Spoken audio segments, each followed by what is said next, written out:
आत्मकथाको किताब आयो। बेलगञ्जको कृषि ओजन कारखाना सञ्चालन गर्नको लागि महावीर पुनको आत्मकथाको किताब। यसरी चोकचोकमा गल्ली गल्लीमा किताब बेच्दै हिँडेको भिडियो तपाईले पनि हेर्नु भएको छ होला। किताब 1.5 लाख प्रतिभन्दा धेरै बिक्री भइसकेको छ। किताबले एकै महिनामा 1 करोड कमाएको छ। एसियाको नोबेल पुरस्कार भनेर चिनिने मेगासेसे पुरस्कार सन् 2007 मा पाएका पुनले लेखेको यो पुस्तक आत्मकथाको किताब हो, सम्झनाको किताब हो, सपनाको किताब हो र हो अविरल यात्राको किताब। ठीक त्यस्तै यात्रा जुन अहिले पुनले आफ्नो किताब बेच्नको लागि प्रयोग गरिरहेका छन्। आज म नेपालका यी महान सपुतको पुस्तकमा के छ उनले आफ्नो पुस्तकमा खुलाएका केही रोचक कुराहरूको बारेमा भन्न गइरहेको छु। पुनको 7 सिक्रेट बुझ्नको लागि हजुरले यो सामग्री अन्तिमसम्म हेर्नुहोला र अन्तिमसम्म सुन्नुहोला। पहिलो सिक्रेट हो महावीर पुनले पढेको पहिलो किताब। त्यो किताब थियो लेखक रामजी उपाध्यायले लेखेको किताब नेपाल दिग्दर्शन इतिहास। यो किताब नै आफूले पढेको पहिलो किताब भएको पुनले आत्मकथाको पेज नम्बर 11 मा लेख्नु भएको छ र यो किताब भेडा बाख्रा हेर्दा पनि पुनले पढ्नु भएको थियो। त्यो पठन बारेमा पुस्तकको पेज नम्बर 12 मा पुन भन्नुहुन्छ, बाजेसँगै गाईगोठमा जाँदा होस् वा भेडा चराउन जाँदा, जहाँ जाँदा पनि त्यो किताब सँगै लिएर जान्थे। दोस्रो सिक्रेट हो अपुरो इन्जिनियर बन्ने सपना। पुनले इन्जिनियर बन्ने सपना देख्नुभयो तर पूरा भएन। उहाँले छात्रवृत्तिमा इन्जिनियर बन्न खोज्नु भएकै हो, सोच्नु भएकै हो, तर भएन, हुँदै भएन। कारण थियो उहाँको एसएलसी, जसलाई अहिले एससीई नाम दिएको छ। त्यसबारेमा पुनले आत्मकथाको पेज नम्बर 32 मा भन्नुभएको छ, म अन्तिम परीक्षामा 2य श्रेणीमा उत्तीर्ण भएको थिएँ। मैले छात्रवृत्ति पाउन सकिन र मेरो इन्जिनियर बन्ने सपना पूरा भएन। पुन इन्जिनियर नभएर के भयो त? उहाँलाई अहिले धेरैले आविष्कारक भन्छन्, वैज्ञानिक भन्छन्। राष्ट्रिय आविष्कार केन्द्रका उहाँ आफै अध्यक्ष हुनुहुन्छ।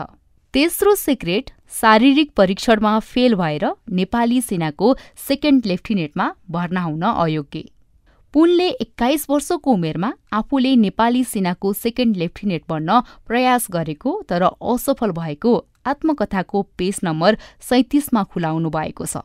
उहाँ भन्नुहुन्छ, यसरी सेनाको भर्तीका लागि प्रयास गरे बाहेक मैले अन्य कुनै पनि सरकारी जागिर खानको लागि प्रयास नै गरिन। चौथो सिक्रेट हो अमेरिका पठाउन प्रोत्साहन गर्ने आफ्नै पूर्व विद्यार्थी। उदय मैनाली महावीर पुनका पूर्व विद्यार्थी हुनुहुन्थ्यो। चितवनको खैरिनी हाई स्कुलमा पढाएका विद्यार्थीकै सल्लाहमा पुन अमेरिका पुग्नुभयो। यसबारेमा उहाँले आत्मकथाको पेज नम्बर 50 मा खुलाउनु भएको छ। पुन पुस्तकको पेज नम्बर 51 मा भन्नुहुन्छ, मलाई अहिले पनि अमेरिका पढ्न जानको लागि सल्लाह दिने उदय मैनाली अहिले अमेरिकाको भर्जिनिया राज्यमा सपरिवार बसेको छ। त्यतातिर जाँदा ऊ अझै पनि मलाई भेट्न आइरहन्छ। पाँचौं सिक्रेट हो म्यागासेसे पुरस्कार पाएका जापानिज प्राध्यापकको कुरा सुनेर काम गर्दा आफैलाई म्यागासेसे पुरस्कार।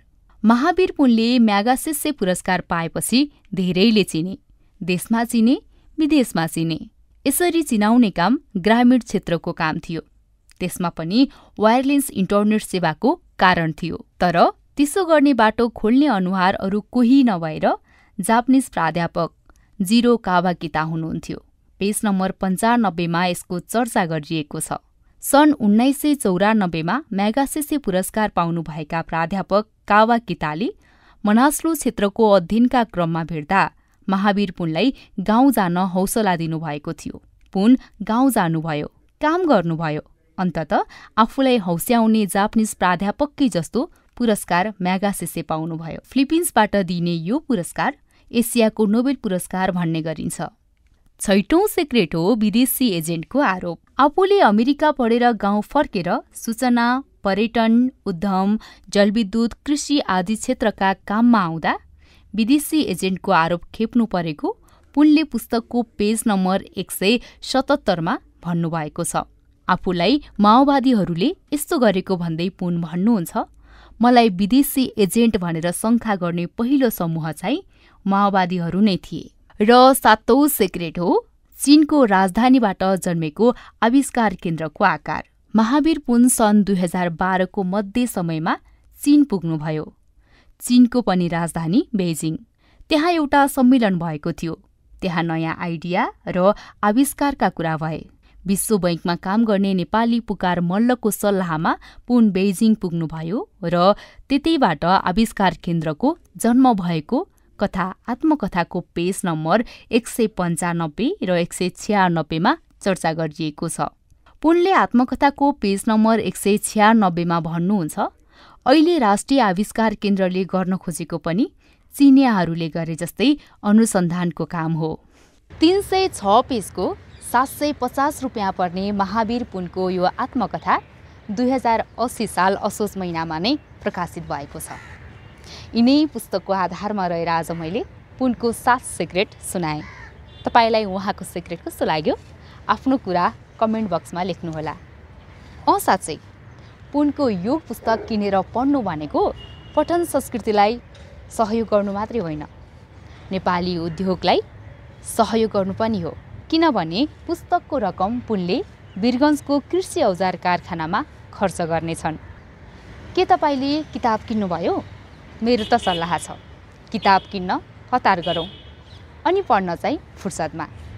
यी र यस्तै सामग्रीहरू तपाईलाई मनपर्छ भने यो च्यानललाई लाइक, कमेन्ट, सेयर र सब्स्क्राइब गर्न नभुल्नुहोला। धन्यवाद।